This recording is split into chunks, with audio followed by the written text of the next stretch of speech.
Sidang lanjutan kasus pembunuhan berencana Brigadir Yosua Huta Barat digelar Senin besok. Sidang akan menggabungkan 3 terdakwa, Richard Eliezer, Ricky Rizal, dan Kuat Ma'ruf. Ini merupakan momen pertama bertemunya Eliezer dengan Ricky dan Kuat Ma'ruf. Akan ada 12 saksi yang dihadirkan dalam persidangan besok. Terhadap persidangannya Richard akan kita gabung dengan persidangannya Kuat dan Ricky, dengan saudara Ricky. Jadi nanti kami akan tambah meja satu lagi dan saudara bisa bergabung karena kemarin jaksa keberatan seandainya sidangnya Verdi Sambo digabung dengan mereka. Jadi kami gabung di sini karena kita mengejar waktu. Penasihat hukum Richard Eliezer, Roni Talapesi mengaku sudah mempelajari para saksi yang akan dihadirkan. Menurut Roni, beberapa saksi yang dihadirkan tidak berhubungan langsung dengan kliennya.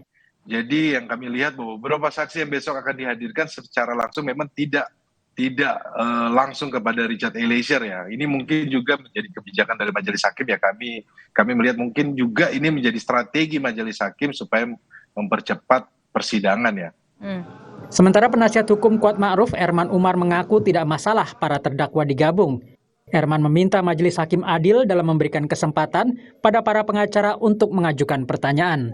Ternyata ya pertanyaannya udah diberondong semua, kadang-kadang ya nggak, harusnya kita mau coba besok kita ingatkan majelis siapapun yang ya bergantian aja supaya nggak hilang konsentrasi gitu. Jadi ya itu yang kerugiannya kalau nggak hati-hati ya bisa terlewatkan, ada yang mana tahu ada yang fakta yang kira-kira berhubungan, kalau nggak hati-hati ya mungkin terlewatkan. Hanya itu aja gitu. Tapi prinsipnya setuju, nggak ada masalah. Sidang Senin besok diharapkan bisa makin mengungkap kejadian sebenarnya di balik penembakan Yosua. Pada sidang 2 November lalu, terdakwa Ricky Rizal mengungkap bahwa skenario tembak-menembak merupakan ide Verdi Sambo. Mohon izin yang mulia menjelaskan, memang benar untuk skenario tembak-menembak yang disampaikan keluarga besar almarhum Brigadir Joshua, itu juga disampaikan oleh Bapak FS, kepada saya di ruang provos. Pakar Hukum Pidana Universitas Tarumanegara Heri Firmansyah menyebut, keputusan untuk menggabungkan ketiga terdakwa menunjukkan hakim tidak membeda-bedakan para terdakwa. Dalam artian dalam konteks ini juga ada sistem yang dijalankan adalah sifatnya equal. Berarti hakim tidak ingin seakan-akan membeda-bedakan antara satu terdakwa dengan terdakwa yang lain, sehingga beban pembuktiannya nanti sama. Nah, ini juga menurut saya agak fair dan objektif di sana ya. Sementara pakar hukum pidana Asep Iwan Iriawan mempertanyakan penggabungan terdakwa dalam suatu persidangan. Menurut Asep, meski saksi yang dihadirkan sama, namun peran mereka berbeda terhadap masing-masing terdakwa.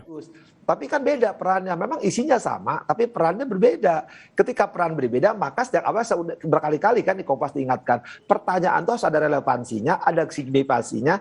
Ini di mana ketika peran E, peran KM, peran R sebagai terdakwa, saksi itu taunya. Kan pasti saksi ini berbeda taunya untuk KM, RR sama KM. Senin besok, hakim akan menggali kesesuaian keterangan 12 saksi untuk mengurai kronologi dan membuktikan unsur pembunuhan berencana Brigadir Yosua Huta Barat. Tim Liputan Kompas TV. Sidang kasus pembunuhan berencana Brigadir Yosua Huta Barat akan menggabungkan 3 terdakwa, Eliezer, Ricky Rizal, dan Kuat Ma'ruf. ART, sopir Verdi Sambo hingga petugas ambulans yang membawa jenazah Yosua Huta Barat ke Rumah Sakit Polri juga akan memberi kesaksian. Lalu apa yang diharapkan dari keluarga Yosua terhadap para saksi ini dan apa dampaknya jika para terdakwa digabungkan dalam satu sidang? Kita akan tanyakan langsung kepada penasihat hukum keluarga Yosua Martin Simanjuntak dan pakar hukum pidana Jamin Ginting. Selamat malam, Bung Martin, Bung Jamin. Selamat malam.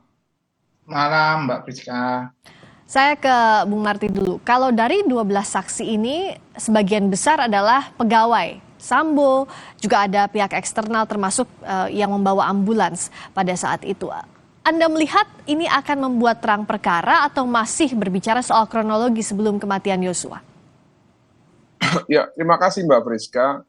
Tentunya setiap pemeriksaan saksi itu akan membuat suatu perkara ya.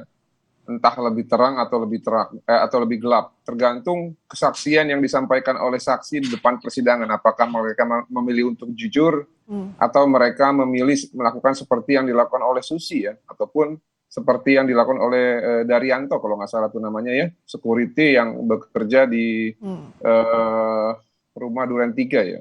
Ya. Bagaimana yang bersangkutan dengan entengnya menyalahkan semua itu kepada Joshua. Ketika ditanya CCTV, dia bilang tanggung jawab Joshua. Ketika dia bilang CCTV rusak, dia sudah mengabarkan kepada Joshua. Ini seperti dia sudah tahu bahwa ketika dia mengatakan hal seperti itu, ya orangnya sudah tidak bisa lagi dikonfirmasi karena sudah meninggal ya.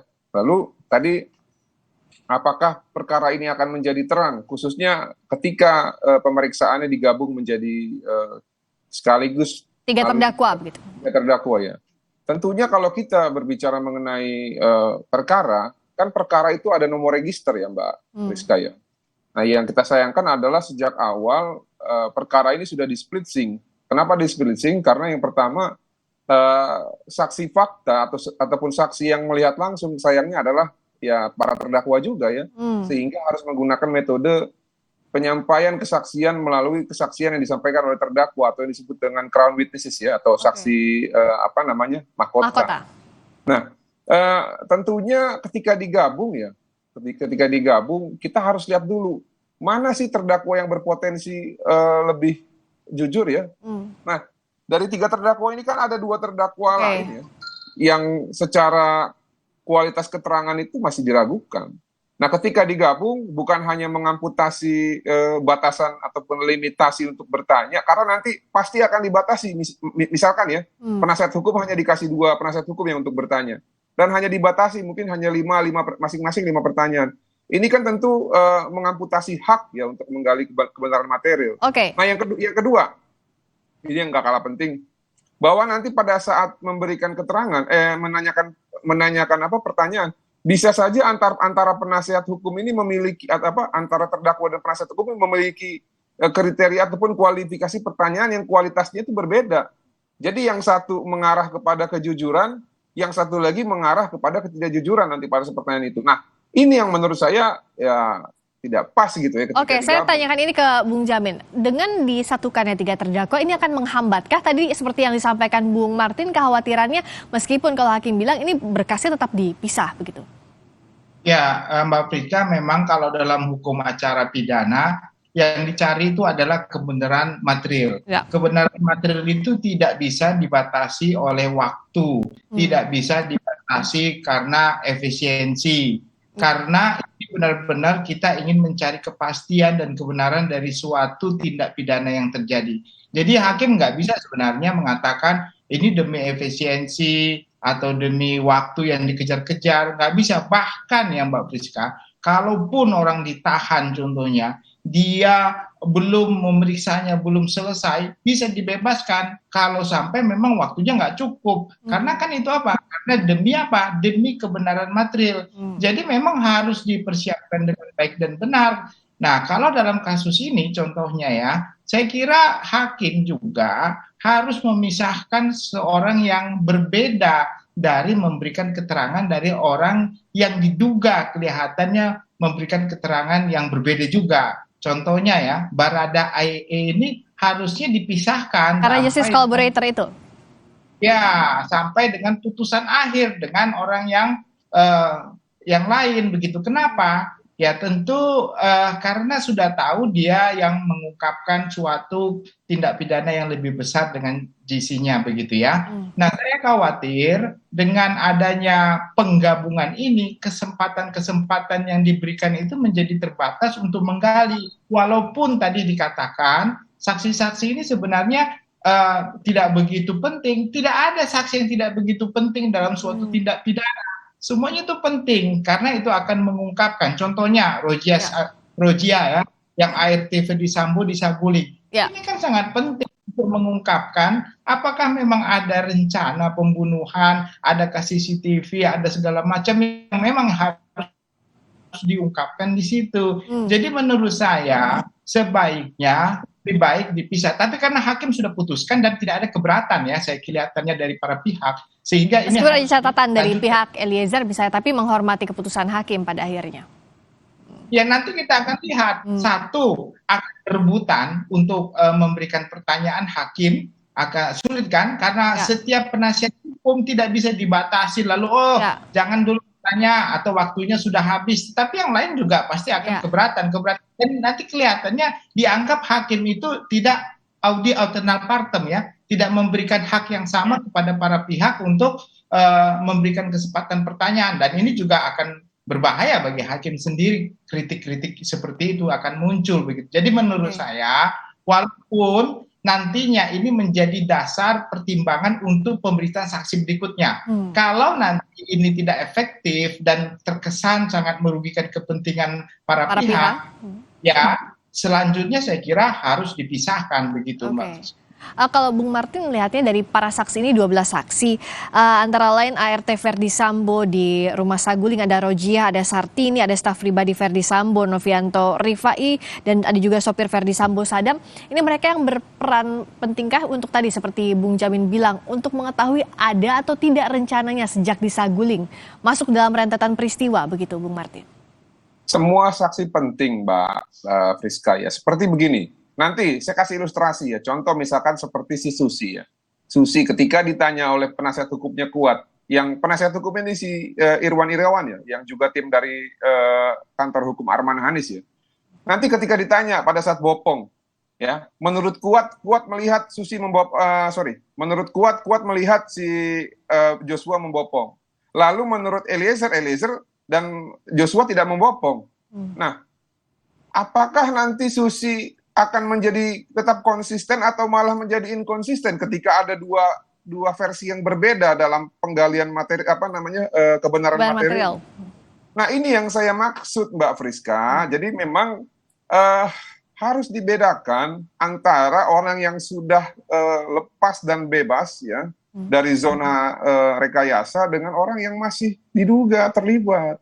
Kenapa saya bilang begitu? Ini baru saksi. Walaupun ini sama-sama penting ya, nanti kalau mereka meriksa Verdi Sambo dan Putri bagaimana? Ingat loh, Ricky Rizal tidak mengakui bahwa dia melihat Verdi Sambo menembak. Kuat Ma'ruf tidak mengakui bahwa dia melihat Verdi Sambo menembak. Richard Eliezer melihat Verdi Sambo menembak. Bagaimana nanti itu untuk melakukan pertanyaannya? Nggak nyambung gitu, Mbak. Makanya saya bilang, ini sudah resiko di awal. Memang kita mengenal asas pidana. Sederhana, cepat, biar ringan. Tapi inilah konsekuensinya. Kenapa? Karena memang perkara ini tidak mudah. Perkara ini adalah perkara yang saksinya terbatas. Dan masing-masing terdakwa yang menjadi saksi ini juga berbeda-beda kepentingannya. Ada yang kepentingannya ingin mengungkap kebenaran. Ada yang kepentingannya ingin melindungi bosnya. Ya. Jadi sulit. Harus dilihat, dipetakan dengan baik. Nah, terima kasih. Kalau Bung Jamin melihatnya bagaimana? Tadi kan dianggap berisiko kalau hakim mengambil tadi, menyatukan terdakwa, apalagi dibatasi waktunya. Karena untuk mencari kebenaran material harusnya tidak dibatasi waktu. Tapi dengan keputusan yang sudah diambil oleh majelis hakim, di mana letak majelis hakim ini harus berhati-hati dalam pemeriksaan keterangan saksi yang terbatas jumlahnya, Bung Jamin? Ya, tentu hakim nanti akan bisa menilai itu sebagai bentuk apakah saksi-saksi ini memberikan keterangan yang benar atau tidak benar. Permasalahan yang muncul adalah ketika waktu dikonfrontasi ditanyakan kepada terdakwa apakah pernyataannya benar. Tiba-tiba Pak Ma'ruf dan ER mengatakan benar, tetapi nanti Baradae mengatakan tidak benar. Nah, kalau begini bagaimana? Apakah nanti saksinya ada yang bohong begitu? Berarti kan saksi ada yang bohong karena disumpah. Nah, pertanyaannya apa benar nggak dia bohong? Nah, hakim harus bekerja keras untuk membuktikan apakah dia ini bohong atau tidak bohong, sehingga yang mana yang benar, apa pernyataan dari terdakwa yang dua tadi atau dari Baradae contohnya begitu. Nah, ini kan menjadi masalah ya, tentunya yang menjadi masalah yang ada pada saat itu seketika itu. Nah, hakim saya kira harus lebih bijaksana ya nantinya untuk menanyakan kepada saksi supaya kelihatannya semua keterangannya diakui sama-sama tiga benar.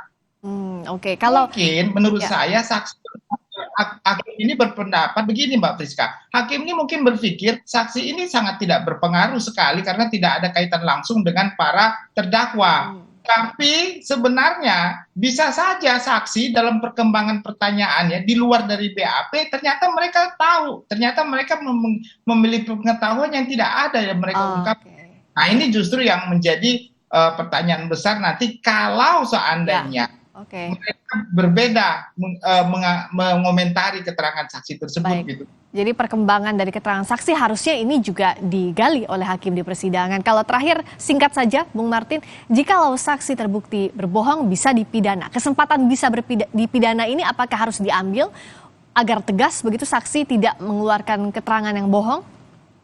Jadi sebenarnya di awal nih salahnya salah penyidik, tidak langsung menahan Putri Chandrawati. Nah yang kedua, kesalahan penyidik ini tidak langsung dilihat sebagai suatu kesalahan yang harus segera dilakukan evaluasi. Mestinya kemarin tuh si Susi itu ditahan, Daryanto tuh ditahan. Apa yang mau kita harapkan kepada orang yang gajinya dibayar oleh majikan? Bukan hanya ditahan, harusnya mereka tuh diputus hubungan kerjanya dan diberikan pekerjaan yang lain. Kenapa? Agar terjadi independensi, agar kesaksiannya yang diberikan tuh bisa kualitasnya baik, bisa kredibel, bisa dipercaya. Kalau sekarang ya nasi sudah menjadi bubur. Saya tidak tahu siasat tim dari jaksa penuntut apa, tapi mereka harus melakukan sesuatu yang tidak biasa agar keterangan nanti di depan persidangan tidak lagi ada kebohongan. Dan kalau masih ada kebohongan, saya meminta dengan hormat kepada Yang Mulia Majelis Hakim yang memeriksa perkara ini, segera tetapkan tersangka dan ditahan orang-orang yang berbohong di depan persidangan. Terima kasih. Jika saksi berbicara jujur akan membuat terang perkara 12 saksi besok, jika tidak sebaliknya dan ada pidana yang bisa menanti. Terima kasih Bung Martin Simanjuntak, kuasa hukum keluarga Yosua. Terima kasih Bung Jamin Ginting, pakar hukum pidana, telah bergabung di Sapa Indonesia Malam. Berikutnya saudara.